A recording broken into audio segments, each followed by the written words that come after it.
You can love him, you can hate him, but you can never ignore him.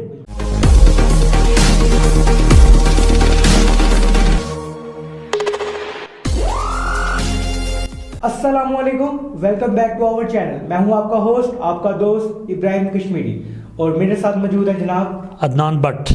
जी तो sir, आज आप हमारे viewers के लिए क्या चीज़ लेके आ रहे हैं? जी, सबसे पहले अपने चाहने वालों को, मोहब्बत करने वालों को नमस्ते, सत श्री अकाल, गुड मॉर्निंग और अस्सलाम वालेकुम रहमतुल्लाहि व बरकात। जी इब्राहिम, आज से एक साल पहले हमने हिंदुस्तान की जो 29 स्टेट्स हैं और 7 टेरिटरीज़, जो गालबन अब 9 टेरिटरीज़ वो कहते हैं, तो उनके ऊपर हमने रिएक्शन देना शुरू किया। तो उसका कुछ तरीका इस तरह से था कि हम सबसे पहले कोई अच्छी सी उस स्टेट के हवाले से जिसके ऊपर हम रिएक्शन देना चाहते थे, उस स्टेट के हवाले से कोई अच्छी सी वीडियो तलाश करते। वो वीडियो जिसके अंदर के उस स्टेट के हवाले से या उस टेरिटरी के हवाले से इंफॉर्मेशन होती, तो वो वीडियो अपने नाज़रीन को दिखाने के बाद उसके ऊपर फिर हम एक तफसीली जो था उसके ऊपर एक रिएक्शन देते। तो वो जो रिएक्शन हमने दिए, तो वो जो हमारे हिंदुस्तान के मुख्तलिफ स्टेट से रहने वाले, वो महाराष्ट्र हो, वो कर्नाटक हो, वो तमिलनाडु हो, वो वेस्ट बंगाल हो, वो उत्तरांचल हो, वो हिमाचल प्रदेश हो, या फिर पंजाब हो, जो मुख्तलिफ स्टेट से जो लोग थे उन्होंने उसके ऊपर बहुत ज़्यादा हमें अप्रिशिएट किया और उसके ऊपर अपने कमेंट्स दिए और उसके ऊपर बहुत सारा मोहब्बत का इजहार किया।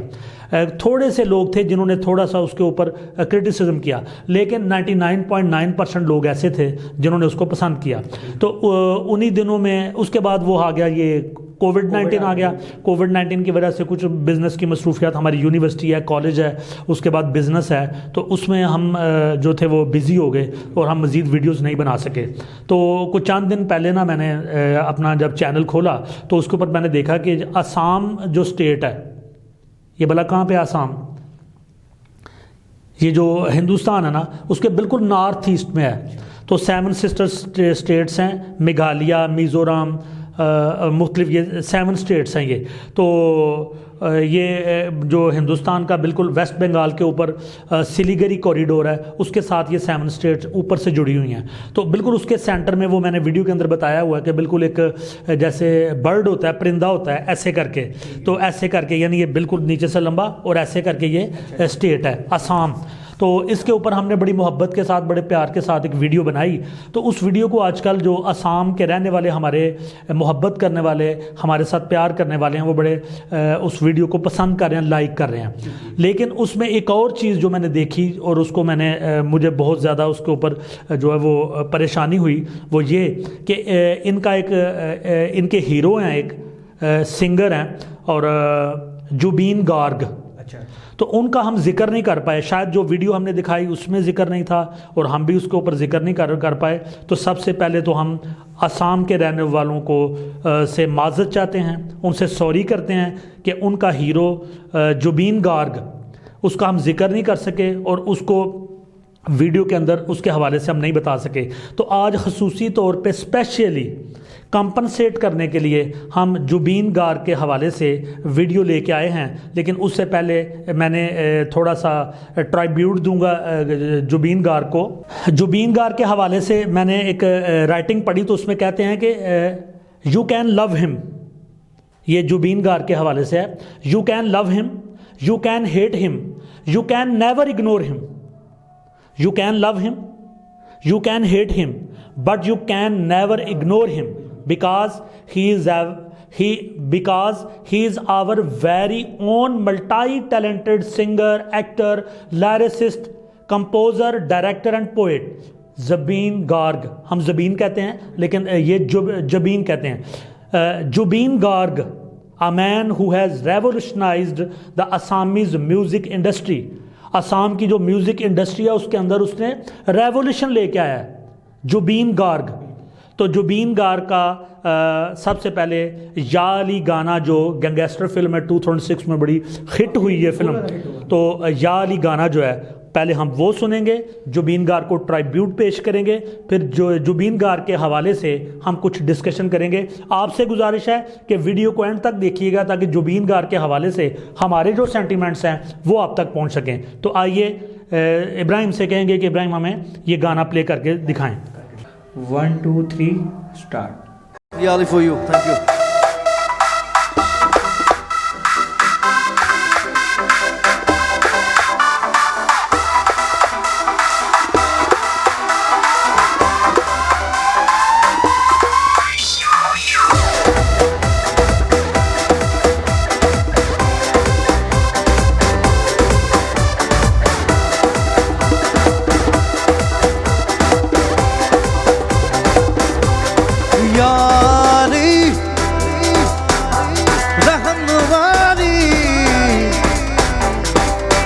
यारी यार पे कुर्बान है सभी यारी मदद वाली यारी ये मेरी ये जिंदगी इश्क पे लुटा दूं मिटा दूं मैं अपनी खुदी यार पे लुटा दूं मिटा दूं मैं ये हंसती यारी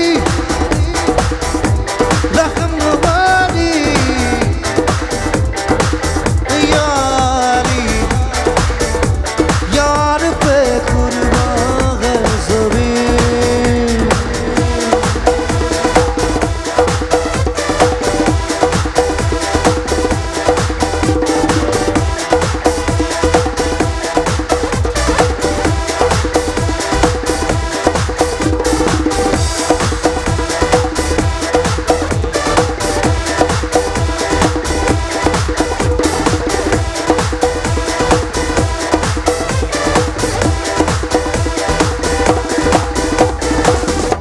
मुझे कुछ पल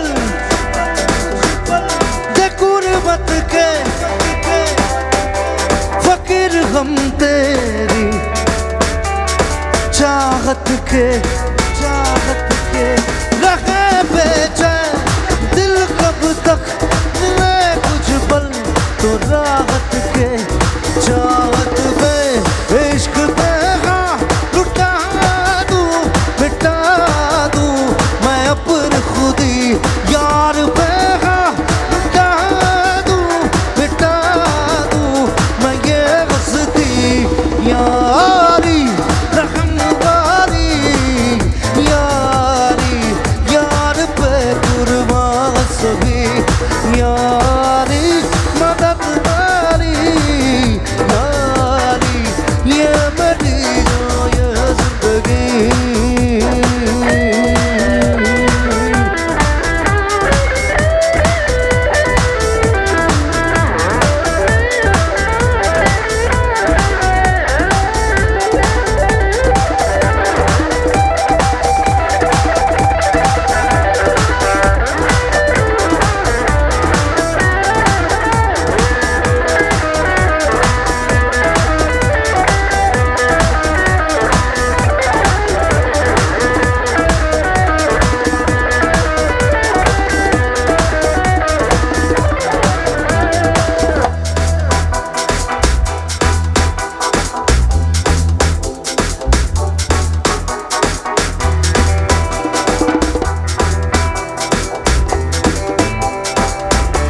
बिना तेरे ना एक पल हो न बिन तेरे कभी गल हो ये दिल बन जाए पत्थर का न इसमें कोई हलचल हो सनम पे इश्क पे लुटा दूं मिटा दूं मैं अपनी खुदी कसम से लुटा दूं मिटा दूं मैं ये हंसती यारी रहम वाली यारी यार पे कुर्बान सभी यारी मदद वाली यारी ये मेरी ये जिंदगी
बहुत आला, बहुत आला, बहुत आला। और ये अशीराबाद स्टूडियो का, ये अशीराबाद स्टूडियो है, इनका बहुत बहुत थैंक यू कि इनकी वजह से हमने ये गाना जुबीन गार्ग का देखा और बहुत ज़बरदस्त। और अब हम जो है ना ये जुबीन गार्ग के हवाले से चंद बातें करेंगे। आपसे गुजारिश है कि जुबीन गार्ग को अगर आप पसंद करते हैं, आप उसके साथ मोहब्बत रखते हैं, आप उसके साथ लव करते हैं, तो हम भी यहाँ से पाकिस्तान से मोहब्बत का पैगाम और अमन का पैगाम जो है ना वो देने के लिए यहाँ पे वीडियो बनाते हैं। तो आपने हमारी आसाम वाली वीडियो को इतना पसंद किया और हम एक दफ़ा फिर माज़रत चाहते हैं कि हम उसमें जुबीन गार्ग का जिक्र ना कर सके, लेकिन आज हम जुबीन गार्ग के हवाले से कुछ बातें करेंगे। अच्छा, तो सारे जो जुबीन गार्ग है ये किस तरह का सिंगर था, इसके हवाले से अगर थोड़ी सी इन्फॉर्मेशन आप लोग। जी, ऐसा है कि जुबीन गार्ग, जिसको के जी के साथ ZUBEEN, हम यहाँ पे जुबीन कहते हैं, तो लेकिन जो प्रोनाउंसिएशन है असामीज़ लैंग्वेज में, तो उसमें कहते हैं जुबीन गार्ग। तो जुबीन गार्ग जो है, इसका जो रियल नेम है वो है जुबीन बोरठाकुर। हाँ, जुबीन बोरठाकुर। ये 18 नवंबर 1972, 18 नवंबर 1972 को ये पैदा हुए और ये इंडियन सिंगर हैं, म्यूज़िक डायरेक्टर हैं, एक्टर हैं, फिल्म प्रोड्यूसर हैं, स्क्रिप्ट राइटर हैं और फिलांथ्रापिस्ट हैं, यानी इंसान दोस्त शख्सियत हैं। और ये लोगों की हेल्प करना, मदद करना, मुख्तलिफ़ किस्म के इश्यूज़ के ऊपर लोगों के साथ चलना, ये इनकी जो शख्सियत है उसकी एक ख़ास बात है। असामियों के साथ, असाम के रहने वाले जो हैं उनके साथ इनको एक ख़ास मोहब्बत है और इन्होंने जो इब्तदा की अपने गाने की, तो वो जो असामी लैंग्वेज है, असाम की भाषा है, असाम की जो असामी भाषा है उसमें गाना गाना शुरू किया। फिर असामी के बाद इन्होंने बंगाली में और जो हिंदी फिल्म इंडस्ट्री थी उसके लिए काम करना शुरू किया, बंगाली फिल्म इंडस्ट्री के लिए और हिंदी फिल्म इंडस्ट्री के लिए। बहुत सारी ज़ुबानों में, बहुत सारी भाषाओं में और बहुत सारे लहजों में ये गा चुके हैं। और उनमें जो ज़्यादातर इन्होंने गाया उसमें भशनोपुरिया मणिपुरी में, बोरो में, इंग्लिश में, ग्वालपारिया में, कनाडा में, करबी में, खासी में, मलयालम में, मराठी में और नेपाली, ओडिया, संस्कृत, सिंधी ज़ुबान में इन्होंने गाया, तामिल में, तेलुगु में, तीवा में, तो बहुत सारी भाषा में इन्होंने गीत गाए और लोगों के दिलों पे राज किया। और उसके बाद एक और इनकी जो खसूसियत है वो ये कि ये इंस्ट्रूमेंटल सिंगर है, इंस्ट्रूमेंटलिस्ट है, यानी साजिंदे भी हैं, साज बजा लेते हैं और ये 12 के करीब मुख्तलिफ इंस्ट्रूमेंट्स प्ले कर लेते हैं। और उनमें ढोल, दो तारा, drum, guitar, harmonium, mandolin, keyboard, tabla और बहुत सारे ऐसे आलात जिनको ज़रब लगा के, चोट लगा के बजाया जाता है, तो वो ये बजाने के एक्सपर्ट हैं, माहिर हैं। और जुबीन गार्ग जो है ना, ये असम के सबसे ज़्यादा पेड सिंगर हैं, यानी असम के अंदर अगर और भी बहुत सारे सिंगर हैं, तो असम में जो सबसे ज़्यादा पैसे कमाने वाला कमाऊ पुत्र है जुबीन गार्ग जी, वो जुबीन गार्ग हैं। तो जैसे कि मैंने बताया कि जुबीन गार्ग 18 नवंबर 1972 को, 18 नवंबर 1972 को मेघालय में तूरा के मकाम पर, तूरा एक गांव या इलाका कह लें, मेघालय अभी स्टेट ये सेपरेट है, पहले ये इकट्ठी होती थी, तो मेघालय में तूरा के मुकाम पर मोहिनी बोरठाकुर और इले बोरठाकुर के यहाँ पैदा हुए। और इनका जो नाम जब रखा गया तो उस वक़्त के जो म्यूज़िक कंपोज़र थे बड़े मशहूर, जबीन मेहता, उनके नाम पे इनका नाम रखा गया, जबीन मेहता के नाम पे इनका नाम जुबीन गार्ग रखा गया। आपके पिताजी मोहिनी बार ठाकुर, इनके जो वालिद हैं, इनके जो फादर हैं, पिताजी इनके मोहिनी बार ठाकुर, वो खुद गीत नगार और शायर हैं, पोएट हैं, लिरिसिस्ट हैं। और उनका जो कलमी नाम है, उनका जो पोइटिकल नेम है वो है कपिल ठाकुर।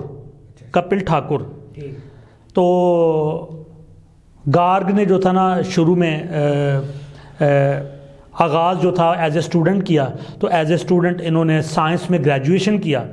लेकिन आगे वो अपनी एजुकेशन के हवाले से किसी प्रोफेशन में नहीं गए, बल्कि उनके अंदर जो कुदरत ने उनके गले के अंदर एक खूबसूरती रखी हुई थी आवाज़ की सूरत में, गुलूकारी की सूरत में, तो उन्होंने गुलूकारी को ही अपने पेशे के लिए, अपने प्रोफेशन के लिए उसको चूज़ किया। अच्छा, तो जुबीन गार्ग की जो फैमिली है उसके हवाले से कोई इन्फॉर्मेशन आपके? जी, जैसे कि मैंने बताया कि उनके फादर और पिताजी और माताजी के बारे में तो मैंने आपको बता दिया। तो इनकी एक छोटी बहन जोंकी, वो भी एक्ट्रेस थी और साथ गुलूकारा भी थी, सिंगर भी थी। तो बदकिस्मती से वो एक स्टेज परफॉर्मेंस के लिए फरवरी 2002 में अपने को एक्टर्स के साथ कहीं जा रही थी, जहाँ पे जाकर उन्हें स्टेज के ऊपर परफॉर्मेंस देनी थी। रास्ते में एक कार का एक्सीडेंट हुआ और उसमें वो जो थी वो उनकी मौत हो गई और वो आन जहानी हो गई और ज़ख्मों की ताब ना ला सकें। और उसके बाद मज़ीद उनकी फैमिली के हवाले से मैं आपको बताता हूँ कि 4 फरवरी 2002 में उनकी शादी हुई एक मशहूर फैशन डिज़ाइनर गारिमा सैकिया के साथ उनकी शादी हुई। ये मशहूर फैशन डिज़ाइनर थी। अगर इनकी बात की जाए इनके प्रोफेशन के हवाले से कि ये सिंगिंग के प्रोफेशन में किस तरह से आए, तो यकीनन जब कोई पैदा होता है तो वो फौरी सिंगर नहीं होता। तो 1992 में जुबीन गार्ग ने एक यूथ फेस्टिवल में परफॉर्म किया। 1992 में जुबीन गार्ग ने एक यूथ फेस्टिवल में परफॉर्म किया और ये वेस्टर्न सोलो परफॉर्मेंस थी और इतना लोगों ने उसको अप्रिशिएट किया, इतना पसंद किया कि इस परफॉर्मेंस के ऊपर उनको गोल्ड मेडल मिला। इससे पहले उनका ज़हन नहीं था इस प्रोफेशन की तरफ आने का।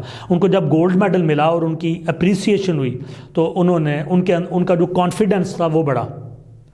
तो उसके बाद उन्होंने डिसाइड किया कि वो बतौर सिंगर इस फील्ड के अंदर आगे बढ़ें। तो जुबीन गार्ग की जो पहली प्रोफेशनल एल्बम थी तो वो असामी लैंग्वेज में थी, असामी भाषा में थी। 1992 में पहला एल्बम गानों का इन्होंने रिलीज़ किया और उसका नाम था अनामिका, और ये जो असामी भाषा है उसमें थी। इसके बाद एक के बाद एक एल्बम आता गया, एक के बाद एक गाना रिलीज़ होता गया और एक ना ख़त्म होने वाला जो सफ़र था जुबीन गार्ग का वो शुरू हुआ। 1995 में गार्ग ने मुंबई जाने का फ़ैसला किया और वहाँ जाके अपनी किस्मत आजमाने का फ़ैसला किया और बॉलीवुड के लिए उन्होंने सोचा कि वहाँ जाके बॉलीवुड को ज्वाइन किया जाए और बॉलीवुड के लिए हिंदी एल्बम उन्होंने तैयार किए हिंदी भाषा में और मुख्तलिफ़ फ़िल्मों के लिए गीत गाने शुरू किए, जैसे कि चांदनी रात, यूं ही कभी, फ़िज़ा, कांटे। 2004 में 2004 में उनका मशहूर गाना आया आने वाला का पल, जो पहला उनका मशहूर गाना था। फिर फिल्म मुद्दा, जिसको इंग्लिश में इशू कहते हैं, कोई मसला, इशू, तो मुद्दा फिल्म थी। तो उसके गीत सपने सारे और ख्वाबों की, सपने सारे गाने का नाम था और ख्वाबों की, ये 2 गीत इनके बड़े मशहूर हुए। फिर फिल्म चुपके से थी, फिल्म चुपके से उसका गाना मांगो अगर दिल से तो खुदा, मांगो अगर दिल से तो खुदा, ये फिल्म थी चुपके से, ये गाना भी बहुत ज़्यादा पॉपुलर हुआ। फिर एक फ़िल्म थी मुंबई से आया मेरा दोस्त, इसका गाना था होली रे, ये बड़ा मकबूल हुआ। और फिल्म जाल के लिए उन्होंने गाना गाया जो प्यार तुमने, तो ये गाना भी इनका काफ़ी पॉपुलर हुआ। जुबीन गार्ग को जो सबसे बड़ा ब्रेक थ्रू मिला, वो जो गाना हमने आज अपने नाजरीन के साथ शेयर किया, फिल्म गैंगस्टर का या अली गाना, तो इसके बाद बच्चे बच्चे की ज़ुबान पे ये जो गाना था और पाकिस्तान के अंदर भी मुझे याद है और कि ये गाना जो था हर कोई इसको गुनगुनाता था, या अली गाने को। तो ये मुसलमानों में भी बड़ा मकबूल हुआ, हिंदुओं के अंदर भी, और तमाम मज़ाहब के अंदर इस गाने ने धूम मचाई। गैंगस्टर फिल्म का ये गाना, महेश भट्ट इसके शायद प्रोड्यूसर थे और इसमें इमरान हाशमी भी इसमें एज ए एक्टर थे। तो फिल्म गैंगस्टर का जो गाना था या अली, 2006 में इसने मकबूलियत के रिकॉर्ड तोड़े और इस गाने पर जुबीन गार्ग को 2006 में बेस्ट प्लेबैक सिंगर का अवार्ड मिला और ये अवार्ड था GIFA, global Indian film awards, ठीक है, ये अवार्ड इनको मिला। नेक्स्ट इनकी जो हिंदी एल्बम थी 2007 में रिलीज़ हुई और इसका नाम था ज़िंदगी, और इसने भी बहुत ज़्यादा अप्रिसिएशन हासिल की। ज़िंदगी इनकी एल्बम का नाम था। अच्छा, इसके साथ साथ जो था ना, ये जो बंगाली फिल्में थीं और बंगाली जो गीत थे उनको गाने का सिलसिला भी इन्होंने जारी रखा। 2003 में बंगाली म्यूज़िक इंडस्ट्री में इन्होंने अपना डेब्यू किया और फिल्म मान के लिए 2 गीत गाए। उसके बाद इन्होंने फिल्म शुद्धू तुमी के लिए 3 गीत गाए और इस फिल्म को डायरेक्ट भी किया, शुद्धू तुमी। 2005 में फिल्म प्रेमी के लिए उन्होंने ओ भंधोरे और लगे ना भालो, ये बड़े मशहूर गीत हैं बंगाली में इन्होंने गाए। 2008 में उन्हें ब्रेक थ्रू मिला और उन्होंने मुख्तलिफ़ फिल्मों में काम किया, जिसमें मान माने ना और लव स्टोरी, और उसके बाद चिरोदिनी तुमी जे अमर, ये अगर गलत प्रोनाउंसिएट कर रहे हैं तो इसके लिए माजरत चाहते हैं, और गोलमाल। तो इन फिल्मों में इन्होंने काम किया। फिल्म मन माने ना का गाना मन माने ना ये बड़ा मकबूल हुआ, और फिल्म चिरोदिनी का गाना पिया रे ये भी इनका बड़ा मशहूर हुआ, और फिल्म लव स्टोरी का गाना मन जीते चाहे शुद्धू, ये गाने जो थे इन फिल्मों के बहुत ज़्यादा मकबूल हुए। जुबीन गार्ग की, जैसे कि मैंने बताया कि जो स्पेशलिटीज़ हैं कि वो जहाँ पे म्यूज़िक डायरेक्टर हैं, जहाँ पे वो गुलूकार हैं, सिंगर हैं, वहीं पे वो म्यूज़िक डायरेक्टर भी हैं, एक्टर भी हैं, फिल्म प्रोड्यूसर भी हैं, स्क्रिप्ट राइटर भी हैं। तो बहुत सारी उनकी जो शख्सियत के पहलू हैं वो हमारे सामने आते हैं। तो उनको बहुत सारे अवार्ड और जो थे एजाज़ भी जो थे हासिल हुए। 2009 में इको ऑफ साइलेंस इनकी इंग्लिश फिल्म थी, तो उसको 55th नेशनल फिल्म अवार्ड जो था वो मिला। और 2014 में बेस्ट प्लेबैक सिंगर का अवार्ड 2014 में इनको मिला। 2018 में इन्होंने एक फ़िल्म बनाई मिशन चाइना, 2018 में, गालबन 19 में ये रिलीज़ हुई थी मिशन चाइना ये मूवी। इसमें इनको बेस्ट एक्टर का भी अवार्ड मिला और बेस्ट फिल्म का अवार्ड भी इस फिल्म को मिशन चाइना को मिला। अच्छा, ये आपको मुख्तलिफ जो फ़िल्म के हवाले से, गाने के हवाले से जो मुख्तलिफ हमने इनके रंग आपको दिखाए, इनके मुख्तलिफ पहलू दिखाए, तो एक और पहलू इनका आपको दिखाते हैं। वो पहलू ये है कि गार्ग एक चैरिटी इदारा भी चलाते हैं। ठीक। तो जुबीन गार्ग जो चैरिटी अदारा चलाते हैं उसका नाम है काला गुरु आर्टिस्ट फाउंडेशन। काला गुरु आर्टिस्ट फाउंडेशन के नाम से इसके बहुत सारे ऑब्जेक्टिव्स हैं, और ये डोनेशन इकट्ठा करते हैं, और जहाँ जहाँ पे इश्यूज़ होते हैं, प्रॉब्लम्स होते हैं आवाम के अंदर, लोगों के अंदर, वहाँ पे उनकी हेल्प करते हैं। जब असम में तबाहकुन फ्लड आया और बहुत ज़्यादा वहाँ पे डिस्ट्रक्शन हुई, तो इन्होंने अपने चैरिटी प्लेटफॉर्म से लोगों को कहा कि वो कपड़े, अद्वियात, मेडिसिन्स, ड्रेसेस लोगों के लिए, और पैसे की शक्ल में, मनी की शक्ल में इस प्लेटफॉर्म के ज़रिए बहुत सारे लोगों की हेल्प की गई। और उनकी एक नई फिल्म उनकी आई है कंचनजंगा। ये कंचनजंगा जो है चोटी है हिंदुस्तान की सबसे टॉप, सिक्किम के इलाके में शायद। तो हमने वीडियो बनाई थी top 5 mountains in India and top 5 mountains in Pakistan. तो उसमें इसका जिक्र हुआ था कि माउंट एवरेस्ट के बाद K2 है, और K2 के बाद जो 3rd नंबर पे आती है वो कंचनजंगा है। तो ये इन्होंने वीडियो अपनी जो है ना बनाई कंचनजंगा। तो कंचनजंगा के अंदर ये असामी भाषा में है, असामी लैंग्वेज में है। तो इसमें उन्होंने एक इशू उठाया, यानी मैं आपको ये बताना चाह रहा हूँ कि उनका एक ये एस्पेक्ट के लोगों के साथ, अपनी आवाम के साथ उनका कितनी मोहब्बत और कितनी जुड़त है उनके साथ, कि APSC एक इदारा है, Assam public service commission, APSC, उसमें होने वाली करप्शन, उसमें होने वाली बदउनवानियाँ, उसमें होने वाली बेकायदगियाँ, कि आम जो असामी है उसको जो मुख्तलिफ जॉब्स हैं वो नहीं मिलती। असम स्टेट के बाहर से लोग आके जॉब्स ले लेते हैं, लेकिन जो आम जो असम का रहने वाला है, हु इज़ रिजाइडिंग इन असम, उसको जॉब्स नहीं मिलती। तो ये जो असम पब्लिक सर्विस कमीशन है, इसकी जो करप्शंस हैं उसको इन्होंने इशू बनाया उस फिल्म के अंदर, और लोगों के जो हकूक़ एंड राइट्स हैं उनको खुल के बात की उसके हवाले से। उसके अलावा यह है कि एक एक्ट पास हुआ हिंदुस्तान के अंदर, सिटीज़नशिप अमेंडमेंट एक्ट, ये 12 दिसंबर 2019 में ये पास किया हिंदुस्तान की पार्लियामेंट में। और उसमें ये कुछ इस तरह से है कि आप किसी भी स्टेट के अंदर इन्वेस्टमेंट करें तो वहाँ की सिटीज़नशिप आपको मिल जाएगी। तो जो असम वाले असम में रहने वाले हैं, इन्होंने इस एक्ट को पसंद नहीं किया कि वो समझते हैं कि असम के लोगों का असम पे हक है, बाहर से लोग यहाँ पे आके सिटीज़नशिप हासिल नहीं कर सकते। तो इसके ऊपर बहुत ज़्यादा एजिटेशन हुई, लोगों ने जो था प्रोटेस्ट किया। तो ये जो जुबीन गार्ग हैं, ये वाहिद इकलौती सिंगुलर नॉन पॉलिटिकल फिगर थे जिन्होंने ये जो एंटी CAA प्रोटेस्ट था इसको लीड किया, इसमें हिस्सा लिया और अपने लोगों के साथ खड़े हुए और इसके खिलाफ बात की। तो ये बड़ी बात है, ये आवाम के लिए बात करना, लोगों के लिए बात करना। एक और इनकी खूबसूरती है कि ये फ़ुटबॉल के बहुत बड़े फ़ैन हैं, फुटबॉल बड़े शौक़ से खेलते हैं।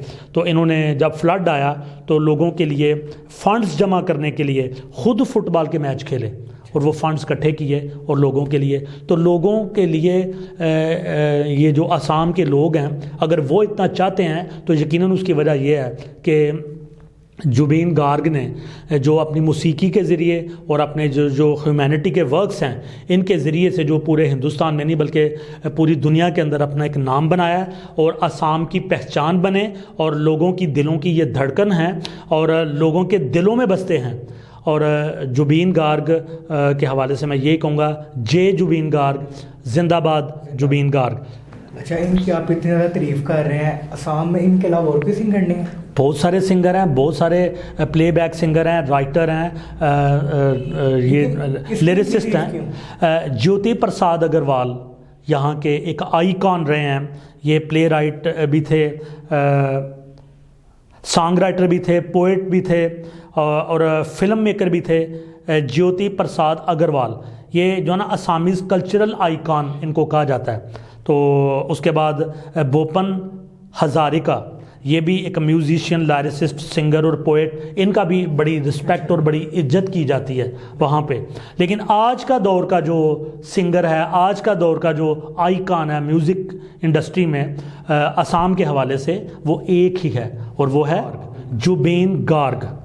तो आखिर में अपने जो व्यूअर्स हैं उनका दोबारा से थैंक यू करेंगे कि वो हमारे जो रिएक्शन हैं उनको बड़े शौक़ से देखते हैं। और फिर आखिर में जो शुरू में मैंने इंग्लिश में कमेंट्स दिए थे, तो आखिर में फिर जुबीन गार्ग के लिए वही comments, you can love him, you can hate him, but you can never ignore him because he is our very own multi talented singer, actor, lyricist, composer, director and poet, Zubeen Garg, a man who has revolutionized the Assamese music industry.